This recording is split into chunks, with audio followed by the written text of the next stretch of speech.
নমস্কার বন্ধুরা, টুসি সেসেলে সবাইকে স্বাগত জানাই। আজ একটা নিরামিষ আলু ভাজার রেসিপি আপনাদের সাথে শেয়ার করছি। আমরা সাধারণত যেরকমভাবে আলু ভাজি, আজকের এই আলু ভাজার রেসিপিটা ঠিক একটু অন্যরকম, খেতে কিন্তু দুর্দান্ত স্বাদ হয়। অনুরোধ রইল ভিডিওটা স্কিপ না করে দেখুন। আজকের এই আলু ভাজার রেসিপি আপনাদের খুব ভালো লাগবে। আলু আমি আগের থেকে কেটে খুব ভালো করে ধুয়ে রেখেছি, আর আলুগুলোকে একটু ডুমো ডুমো করে কেটেছি। গ্যাস ওভেনে একটা কড়াই বসিয়ে খুব সামান্য পরিমাণ দিয়েছি সর্ষের তেল, 4 চামচের 1 চামচ মতো। তেলটাকে হাই ফ্লেমে খুব ভালো করে গরম করে নিতে হবে। চারিদিকে এবার তেলটা দেখুন ছড়িয়ে দিয়েছি। আমার চ্যানেলে যদি নতুন এসে থাকেন বন্ধুরা, আপনাদের কাছে অনুরোধ রইল আমার চ্যানেলটিকে সাবস্ক্রাইব করে আমার পাশে থাকার। পুরনো বন্ধুরা তো আমার পাশেই আছেন, নতুন বন্ধুদের আমার পাশে থাকার অনুরোধ জানাই। হাই ফ্লেমে আলুটাকে দেওয়ার পরে 3-4 মিনিট আলুটাকে ভাজতে হবে। আলু ভাজার তো কত রকম রেসিপি আমরা বানিয়ে থাকি বন্ধুরা, তবে অনুরোধ রইল এই আলু ভাজার রেসিপিটা একদম ইউনিক। একবার বানিয়ে খেয়ে দেখবেন। আপনারা গরম গরম ভাতের সাথেও যেমন পরিবেশন করতে পারবেন, আবার রুটি বা মুড়ির সাথেও কিন্তু এই আলু ভাজাটা খেতে অপূর্ব লাগে। পরিমাণ মতো হলুদ আর লবণ দিয়ে দিয়েছি আলুর মধ্যে। তারপরে খুব ভালো করে আলুটাকে আরও 1-2 বার একটু নাড়িয়ে দিতে হবে। 2-3 মিনিট আলুটাকে উল্টে পাল্টে নাড়িয়ে দিয়েছি। এতে কিন্তু আলুটার মধ্যে সুন্দর একটা কালার আসবে। তো আলুটা যেহেতু একটু মোটা করে কেটেছি, আলুটা সেদ্ধ হতে কিন্তু একটু সময় লাগবে। আর এই রেসিপিতে আলুটা এরমভাবে কাটলেই কিন্তু রেসিপিটা দেখতেও যেমন সুন্দর হয়, খেতেও কিন্তু বেশ লাগে। আলুটা যাতে তাড়াতাড়ি সেদ্ধ হয়ে যায় সেই জন্য ছোটো 1 বাটি জল দিয়ে আলুটাকে ঢাকা দিয়ে প্রায় 8 থেকে 10 মিনিট রেখে দিয়েছিলাম। এতে কিন্তু আলুটা বেশ দেখুন নরম হয়ে গেছে। আলু কিন্তু প্রায় সেদ্ধ হয়ে গেছে, কিন্তু আলুর মধ্যে এখনও জল রয়েছে। এই জলটাকে কিন্তু হাই ফ্লেমেই এবার শুকিয়ে নিতে হবে। গ্যাসের ফ্লেমটা হাই করে দিয়েছি, দিয়ে আলুটাকে একদম শুকনো করে নিতে হবে। 2-3 বার একটু উল্টে পাল্টে নাড়িয়ে দিয়েছি। দেখুন আলু কিন্তু একদম শুকনো ঝরঝরে হয়ে গেছে।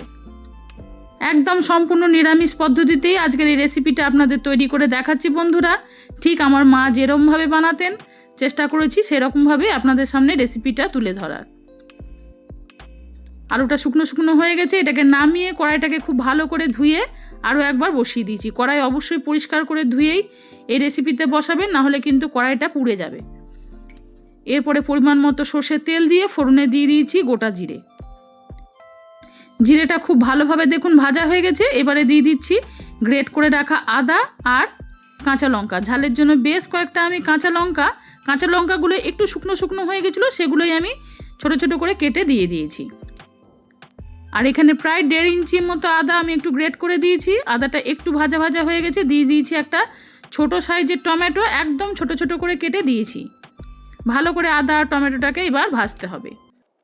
আদা থেকে সুন্দর একটা সুগন্ধ বেরিয়েছে বন্ধুরা।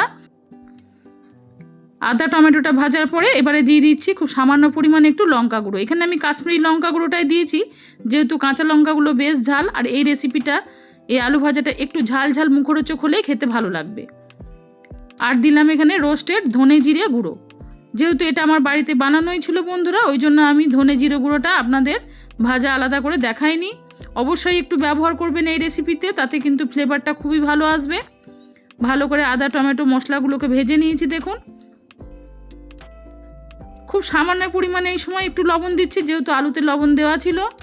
আর চামচে লবণ দিতে গেলে লবণের পরিমাণটা যদি বেশি হয়ে যায়, ওই জন্য 1 পিঞ্চ মতো লবণ আমি এখানে দিয়েছি শুধু মশলাটার জন্য। তারপর মশলাটাকে আরও একবার ভালো করে ভেজে নিয়ে এরপরে ভেজে রাখা আলুগুলোকে দিয়ে খুব ভালো করে আলুটাকে আরও একবার ভাজতে হবে। আর এই সময় গ্যাসের ফ্লেম অবশ্যই হাই রাখবেন। হাই ফ্লেমেই আলুটাকে ভাজবেন, তাহলে কড়াইয়ের তলায় কিন্তু লাগবে না। অনবরত এইভাবে 3-4 মিনিট ধরে আলুটাকে উল্টে পাল্টে ভাজতে হবে, যাতে মশলাগুলো আলুর গায়ে একদম লেগে যায়।